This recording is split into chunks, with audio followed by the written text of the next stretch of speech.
All right, welcome back. I'm the Erroneous Kaiser. We're going to be doing an unboxing of the Mondo Evil-Lyn today. But right before we get into that, let's take a look at previous iterations of Evil-Lyn. We've got the original here. She came with this yellow skin. In the back here, I have the Origins Evil-Lyn, Evil Warrior Goddess. This is the color variant for it. She also came with the yellow skin like she did in the original. I did have that figure at one point. I don't know where it is right now. I couldn't find the yellow skinned one. We also have this is the cartoon collection Evil-Lyn over here, more closer to what she looked like in the cartoon. And this is how she looked in Masters of the Universe Revolution. And I really liked this version for a really long time. But then this came out. This is the new Eternia Evil-Lyn, and it just looks so good. I really, really love her face sculpt, her makeup and everything. Looks so good. I mean, like even it's got the cloth cape, which is always better than plastic. Yeah, I think she looks wicked cool here. She came out a lot better than they did with Tila, actually, the first time they did the face for New Eternia. Oh, I know the Mondo one is going to blow me away, so but for this scale, this is definitely my favorite so far. We'll get into the Mondo version, get our first look at the box art for Evil-Lyn for the Mondo 1/6 scale. This looks awesome. Now, other Mondos they had, this does, okay. It's got little magnets right here, so we can take a look on the inside. Let's take a look at the back first. We've got the Snake Mountain, Evil-Lyn, Evil Warrior Goddess, Master of the Arcane with a deep arsenal of tricks and spells. The wicked goddess Evil-Lyn is the most powerful and cunning of evil warriors. This shape-shifting sorceress serves no master, not even Skeletor. For all creatures of Eternia, whether villain or hero, are mere pawns in her quest for power. I have no loyalty to Skeletor. It is power I want. Yes, 1/6 scale figure. Okay, I'm going to open up the magnets. And with the glare, we can't really see anything. Great. Well, on the inside, there's also that really cool piece of photography somebody professionally took of the Mondo Evil-Lyn. Yeah, they always have some really cool photography on the inside here.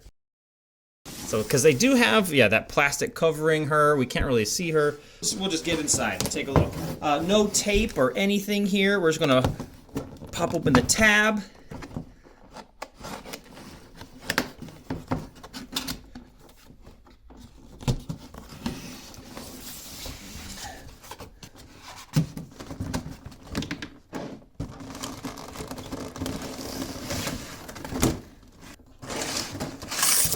Come with two pieces here to get all the stuff. We do have some tape on here.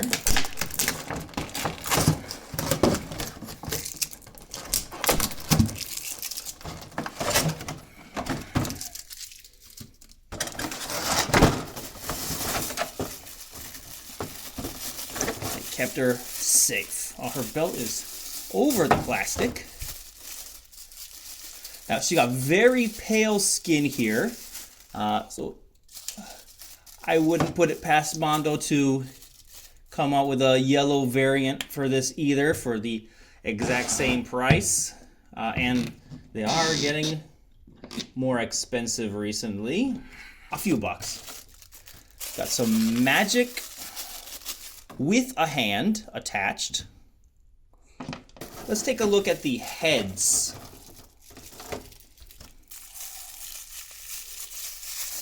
Well, first up, let's take a look at the head she comes with here right out of the box. All right. I like the paint very much. It's kind of a neutral face. So this is a little bit of fur here. That's nice. Got a belt, moves around. We've got little skulls on her knees here. Little fur on the boots. Wow, it's so soft. That's nice. well, a lot of movement in her ankle joints here. It's really smooth, very nice. All right, she comes with some fists. Okay, wow, yeah, these joints move really nice, really nice. Sometimes, figures out the box, you got to get a hair dryer on them. They're a little stiff. You don't want to snap anything. Has happened before. This feels so smooth, so nice right out of the box. I don't feel nervous about moving those around at all. I don't know about her. Looks like we have a ball joint inside the hip. All right. She's ready to fight there. All right. Sorry, I said we were going to take a look at her faces. Let's take a look at some of the extras here. We got a whole bunch of hands. Let's look up some magic casting hands, open hands, holding hands, and some more magic casting hands. Let's take a look at them. Oh, they just went everywhere. Here we have the stand for Screech with like 3 E's or maybe 4. I don't know. Got her staff. That looks really cool. Oh, wait, what? Oh, yeah. This is the staff that came with her cartoon collection from the episode, it's like the changing staff or something like that. Now that I wield the shaping staff, this legendary wand can transform any matter in the universe. Okay. God, so he's a little smaller than I imagined, but we don't have his wings on yet. I guess that will give him a lot more size. Stick it right in there. Okay. Feel like his head is smaller than it was on the original one here. I think it's not even that much bigger than the original. Hold on a second. So here we have, so it was just hanging on my ceiling. That's why it's just on a thumbtack with fishing wire. Here we have the original 1980s Screech. I guess, yeah, his head doesn't come that far out of the armor here. Of course, there's a lot more detail, but the size is not so different. If we look at the wingspan of the two, it's got a little bit on him. But surprisingly small for this scale, I think. I mean, he's still cool. He's awesome. I mean, his wings move around. He's got functions that the original Screech doesn't. And I don't know if the armor comes off. Yeah. The armor, you can get the armor off, I guess. It is not just one hunk of plastic. All right. All his legs move as well. All right. So yeah, not much size difference, but there is a lot more detail, variations in color and things like that. Which is, of course, it's going to be with Mondo, right? All right. Here we got him on his stand. He's got there's 2 little holes in the stand here, and he's got 2 little pegs on his feet that just pop in there just like that. So he's able to. It pops in real easy. He's able to stand right on there. All right. Whoop. Okay. Gotta work on the balance. Okay, let's take a look at some of the alternate faces here. Okay, do that one last. That's the coolest one. Here we've got a smiling face. Lots of detail in her headdress there. We've got this angry face, casting a spell or something like that. And we've got her without her helmet, famously from the original series. I think everyone was shocked to see her hair color when we first saw it, right? It's impossible. I can't go on in this heat. I need water. Her loincloth. Not loincloth, I don't know, extra belt here. It looks like it just slips right on. There's no clip or anything. It's just gonna slip right on and hang on her hips. And we've got her staff. We've got 2 versions, the short version and a long version. I like the detail here. You know, semi-transparent, translucent. Okay, that's cool. Depending on the angle, you get a different color. Awesome. And the long one. So this right here, we can see the color difference in the two here. We've got like the black part for gripping, and then the end there. This is all purple. It's got a texture on here, same as here, like a ribbing for, I guess, whoever's pleasure is holding it. Well, it's Evil-Lyn's staff, so I guess it's ribbed for her pleasure. Real cool. Got a little teeny tiny skull right on the bottom. On both of them. We've also got a cloth cape, so soft, with this little 3-chain clip here. Oh, this is like a silky soft fabric. Okay, it's not straight on the edges there. Okay, and we got a second. This is like a longer cape. We got a second longer cape, reversible here. Got little holes here for a clip or something. This is nice. It's like a bag, but yeah, the reversible clip. This inside feels kind of like a plastic bag, and the outside is a different material. That's awesome that it's reversible.